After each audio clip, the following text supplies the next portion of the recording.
Celebrate good time. Come on. Dun, dun. You are listening to the Central Indiana Sports Report Scoreboard Show, podcast number 279.1, our daily update on the Pacers, Fever, Colts, IndyCar, IU, Purdue, major national sports news, and the best local college and high school sports coverage in Central Indiana. You're listening to the Central Indiana Sports Report with your host, Greg Mengelt. Near corner McConnell, back to top and right edge, on top to Halliburton. Here comes a long three. Good morning, good afternoon, or good evening. Whenever you've chosen to listen to the Central Indiana Sports Report, we thank you for spending part of your day with us. Today is May 28, 2025. It's a Wednesday. It's another day for Central Indiana sports, so it's another day for the Central Indiana Sports Report. I'm your host, Greg Mengelt. Today I am in headquarters in Jeffersonville with producer Susie in the control room. I love when Mark Boyle opens up the Scoreboard show. That was the great Mark Boyle calling one of Tyrese Halliburton's 5 3-pointers in Tuesday's Game 4 of the Eastern Conference Finals against the Knicks on WIBC Radio. We'll hear all about that, plus a busy night in high school postseason action, softball, tennis, and track, plus the best news and notes section in all of Central Indiana podcasting. But first, I'm going to ask you to please go to our YouTube page. Just search Central Indiana Sports Report. It's easy to find. We're going to have a lot of video there starting very soon. Please go subscribe so you don't miss any of the fun. Speaking of which, I was joined by John Robertson, Will Rutherford, Tipton Tribune and Elwood Call Leader Sports Editor Michelle Garman, Cody Emerson of the Greencastle Banner Graphic, and Mike Rich live from the Fieldhouse to talk about the Pacers' Game 4 win over the Knicks. On this Scoreboard show, we'll go pretty quickly through the high school postseason results, but later Wednesday, we will have full Scoreboard shows for softball, girls tennis, and girls track and field. Plus, we will have our boys track and field preview coming very soon. Later today, probably early tomorrow. For the 7th time in franchise history, your Indiana Pacers will play a game with an opportunity to go to the NBA Finals Thursday in New York City. The Pacers are 1-5 in those games all time, with the win coming at Madison Square Garden on June 2nd, 2000. The Pacers will get that opportunity because of Mr. Tyrese Halliburton. The hero of the historic Game 1 comeback had an individual night to remember on Tuesday in the Pacers' 130-121 win over the Knicks at the Fieldhouse in beautiful downtown Indianapolis. More on Tyrese in just a second. After winning the first 2 games in New York and blowing a 20-point lead in Game 3, the Pacers pretty much had their way with the Knicks most of the night in Game 4. Indiana led 111-96 after a Pascal Siakam 3 with just under 10 minutes left. That was the same score when the Pacers launched their comeback in Game 1, by the way. The Knicks got within 6 points with 6 seconds left, but then former Knick first-round draft pick Obi Toppin knocked down the game clincher with 46 seconds left. Here's TNT's Reggie Miller, Stan Van Gundy, and Mike Breen to tell you all about it. And the clock is short. Here we go. Goes on top. It's Toppin for 3.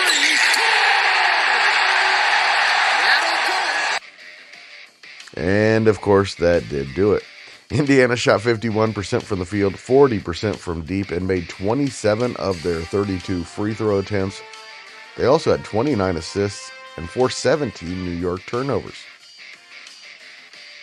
We did a great job of just playing our way, the whole game. keeping pace in the game and just playing pacer basketball. So I thought we responded really well, which we've proven that we do after tough losses really all year, and especially in these playoffs. So really proud of our effort as a group. And I got to watch this film, see where we can get better. I think there's still ways for us to get better. Again, they made some hellacious shots again today. OG made a big sidestep there on that left wing. Mikal made some big shots. And when you play these guys, the game ain't over until it hits zero. So I thought we did a great job staying with it. Just watch film, see where we can get better, and get ready for game 5. Halliburton was absolutely masterful, nearly at a triple-double by halftime. He finished with a playoff high 32 points, 15 assists, 12 rebounds, and 4 steals. He led the team in every single one of those categories. He made 5 of his 12 three-point attempts, had 0 turnovers, and controlled the game nearly start to finish. According to OptaStats, Halliburton is the first player in NBA history to have a game of 30 points, 15 assists, 10 rebounds, and 0 turnovers in any game, regular season or playoffs. In this postseason, he now has 137 assists to just 27 turnovers. Siakam finished with 30 points, going 11 for 21 from the field. And after barely seeing the floor and scoring just 2 points in the previous 2 games, Ben Mathurin came off the bench and scored 20 points in just 12 minutes. Even with Halliburton making history on Tuesday night, Mathurin's play was the talk of the postgame. Proud of Ben Mathurin. The guy has stayed ready, came in yesterday, got shooting in, got some simulated game shots. Have just been encouraging him to stay ready, that we need him, and that the playoffs they're just a different animal. Tonight he was great. Really gave us a huge lift and some really timely buckets. That, of course, is Pacers head coach Rick Carlisle. Aaron Nesmith was questionable with a sprained ankle coming into the game, but he contributed 16 points to the win. He also helped hold Jalen Brunson to a subpar night, although he did finish with 31 points. However, he was minus 16 on the night, shot below 50%, and was a non-factor down the stretch with Nesmith on him.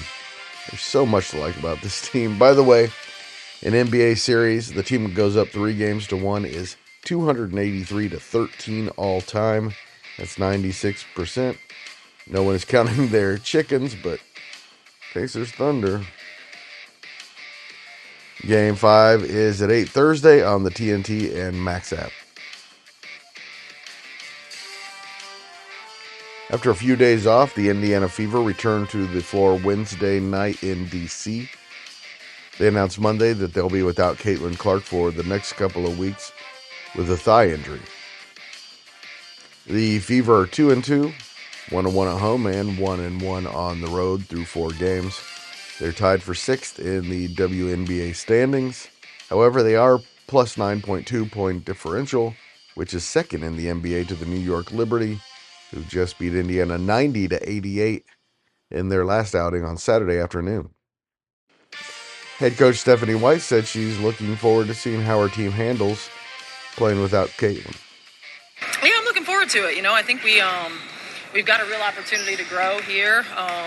Playing with different lead guards, playing in different actions, seeing what all of our off-ball stuff can look like.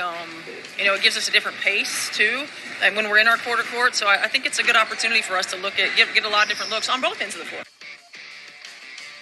Wednesday's opponent, the Washington Mystics, are 2-3 after starting the season 2-0. They're led by Brittany Sykes, who's averaging 22.3 points a game. Like we said would happen, the WNBA investigated the Fever crowd for racist and hateful conduct and found nothing. Chicago Sky player Angel Reese complained of hate and racism after her team was beaten 93-58 by the Fever in front of a sold-out crowd on opening night. Told you we don't act that way. Reigning Western Conference champion Edmonton is on the brink of returning to the Stanley Cup Finals after beating Dallas 4-1 in Game 4 of the Western Conference Finals Tuesday. The Oilers can return to the finals Thursday when they play Game 5 in Dallas. They last won a cup in 1990 A Canadian team hasn't won the Cup since Montreal did it in 1993. Defending Cup champion Florida can return to the finals Wednesday when they play Game 5 in Carolina. The Panthers won the first 3 games before the Hurricanes took Game 4 3-0 Monday in Miami. The last time the same 2 teams played each other in back-to-back Cup finals was the Red Wings and Penguins in 2008 and 2009. Crushed to right center. Rave just watches and admires. Up onto the waterfall. That was the second level of the cascading water. The Reds lead as Ellie De La Cruz goes fishing. I don't know that I've ever seen a ball hit up there. I mean, that hit off the middle of the waterfall. Every team in the NL Central won Tuesday. The Cubs won for the 6th time in their last 7 games, 4-3 with an 11-inning victory over the Rockies. Michael Busch and Matt Shaw had RBI singles in the 11th, and the Cubs are now 34-21. They now lead the Cardinals by 3 games atop the National League Central. The Reds and Brewers are both 6.5 back after both won on Tuesday. As you heard with John Sadak and Jeff Brantley on the Reds television network, Ellie De La Cruz homered twice in the Reds' 7-2 win over Kansas City. Reds are back at 500 at 28-28. Brewers beat the Red Sox 5-1 on Christian Yelich's 10th inning walk-off grand slam. To news and notes, Wapahani is staying in-house with its newest basketball head coach hire. After Matt Luce left for Newcastle, the Liberty Perry School Board approved former assistant coach Jeff Andrews as the new head coach. Jeff is the father of former star Isaac Andrews and junior Eli Andrews. Top 35 basketball recruit Ethan Taylor has narrowed his college list to 4. The 7'1" center from Branson, Missouri, tweeted Tuesday that he will play basketball at either Kansas, Missouri, Oklahoma, or Indiana. IU has officially hired Kenny Johnson as an assistant coach, according to Kyler Staley of the Hoosier on 3. Former Hoosier A.J. Moye is the new athletic director at Jeffersonville. He joins a staff with former Hoosier Sharon Wilkerson, who just led the Red Devils to the 2025 Indiana Basketball State Championship as head coach. Tipton Star lineman Jack Roach tweeted Tuesday that he's received an offer from DePaul to continue his football career. Ball State first baseman Blake Beavis announced Tuesday that he'll be entering the transfer portal after batting .301 and hitting 18 home runs as a junior for the Cardinals last season. It's a big loss for Ball State. IU baseball star Devin Taylor is one of 25 players named a Golden Spike semifinalist. The award is given by USA Baseball to the nation's best college baseball player. And the Indianapolis Colts will wear a J.I. patch on their jerseys this season to memorialize former owner Jim Irsay, who died last week. We had a ton of high school softball games in sectional play on Tuesday. Most of them sectional semifinals, but a few of them still in the quarterfinal round. Here we go through all of them. If you want more detail, again, please tune in to the softball scoreboard show later Wednesday. 4A, sectional 7 at Harrison. Emma Lease picked up her 10th win of the season, and Kokomo beat Jeff 7-1. And Harrison got by McCutcheon 3-1. It's the second time this year Harrison has beaten the Mavericks. So Tuesday's championship game will be 16-10 Kokomo against 9-12 Harrison. Harrison beat Kokomo 7-3 in early April. In the semifinals at sectional A at Fishers, Noblesville beat Fishers 4-0 behind Addison Retzinger's 2-hit shutout. And Leah Helton threw a complete game shutout and went 2 for 3 with a home run as Zionsville beat Carmel 6-0. It'll be Noblesville against Zionsville for the championship on Thursday. At Mount Vernon, Richmond won its first game of the year, 15-2 over Muncie Central, and Greenfield Central beat Mount Vernon 4-1 in quarterfinal games Tuesday. So on Wednesday, it'll be Anderson against Richmond in one semifinal and Pendleton Heights against Greenfield Central in the other, with the championship on Thursday. Class 3A, Sectional 22 at Norwell. Mississinawa beat Marion 14-4 in the only game of the night. Marion took a 4-0 lead on Jayana Davis's grand slam, but the Indians scored the final 14 runs of the game and now have outscored their sectional opponents 33-4. Brooklyn Nash was 2 for 3 with a double, 3 runs, and 2 RBIs for the 19-4 Indians, who will play either Heritage or Belmont for the sectional championship on Thursday. Semifinals are set at sectional 23 in Logansport after Peru beat Mechaniquwa 5-2 and Logansport beat Northwestern 10-0.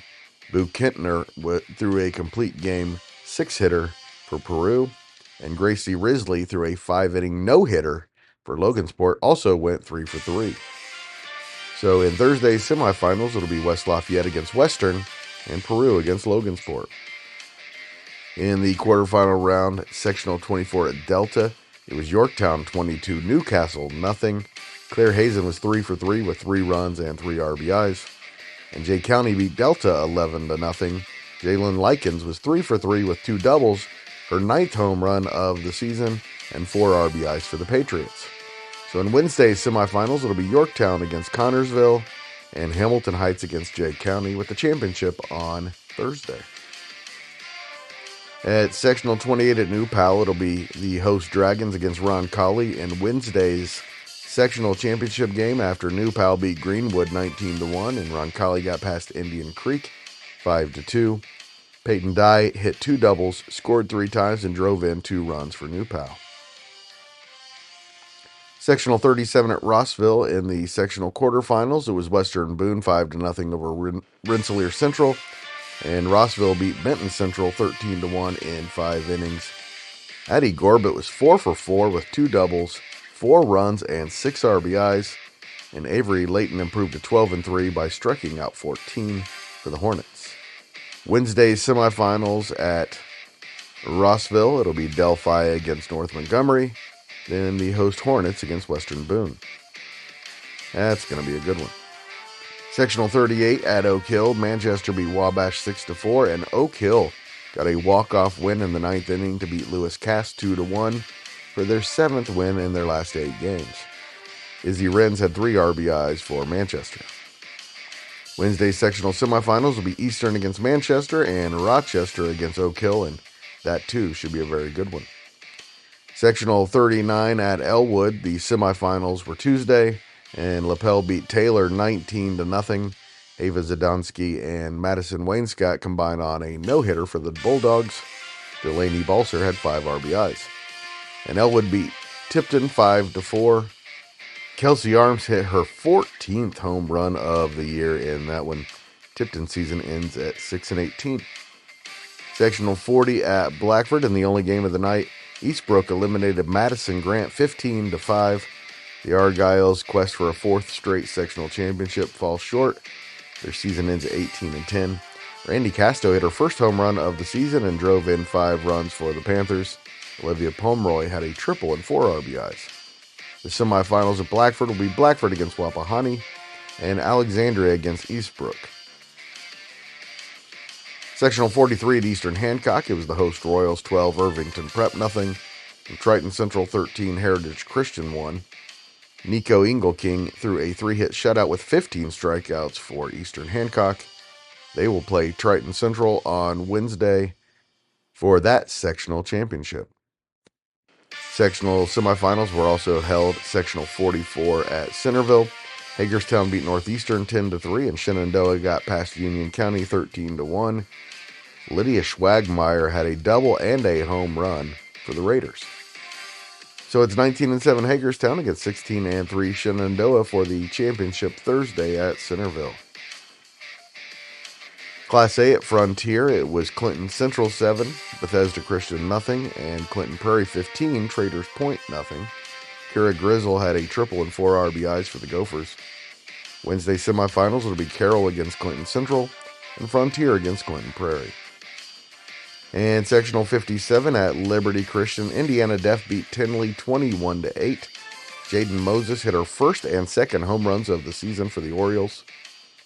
The championship game is Wednesday. It'll be 9 and 10 Liberty Christian against 5 and 11 Indiana Def at 5:30. Neither program has ever won a sectional. In girls track, Carmel won their sectional at Lafayette Jeff by a surprisingly comfortable margin of 27 points over Hamilton Southeastern. Emily Norris won 4 times as part of a couple of relays and won the 200 and the long jump. Western's Elise Walden swept the shot put and the discus regional championships. What a season she's had. At Fort Wayne Carroll, the host Chargers won their 3rd straight regional championship, beating Northrop by 48.5 points. Eastbrook's Mia Bustos won the shot put regional championship, and Oak Hill had a pair of regional champions. Senior Ellie Campbell won the long jump with a leap of 17 feet 10.5 inches, an inch further than Northrop's Olivia Rice. And Janessa Shields won the discus with a heave of 117 feet 3 inches. North Central dominated the regional at Lawrence Central. Eastern Hancock's Isabella Sotelo won both hurdles races. Mount Vernon's Catherine Simmons won the 400. Pendleton Heights freshman Anya Zeller won the 1600 in 4:50.172. And defending state champion Ava Gerald from Pendleton won the 3200 in 10:29.87, just ahead of Shatar's Julia's score. Again, we will have full results and highlights from all of the regionals a little later Wednesday in our girls track and field regional scoreboard. We are down to 32 teams in the Indiana Girls Tennis Tournament after Tuesday's regional semifinals. Tuesday's winners will play Wednesday for regional championships. At Mount Vernon, Fishers beat the host Marauders 3-2, and Newcastle beat Centerville 4-1. At Bluffton, Manchester got past Belmont 3-2, and Homestead swept Mississinawa. Cass slipped past Kokomo 3-2 at Harrison. The host Warriors won the other match 4-1 over rival McCutcheon. And at Lebanon, number 1 Brebeuf and number 2 Carmel will meet for the championship Wednesday at 5. After both won 5-0 Tuesday. We will have complete results Thursday from Wednesday's 16 statewide regional championships, as well as some individual results, hopefully. And now you know everything we know about Central Indiana sports. Thanks for listening. Please share with your friends and family. We could really use the help. Appreciate it.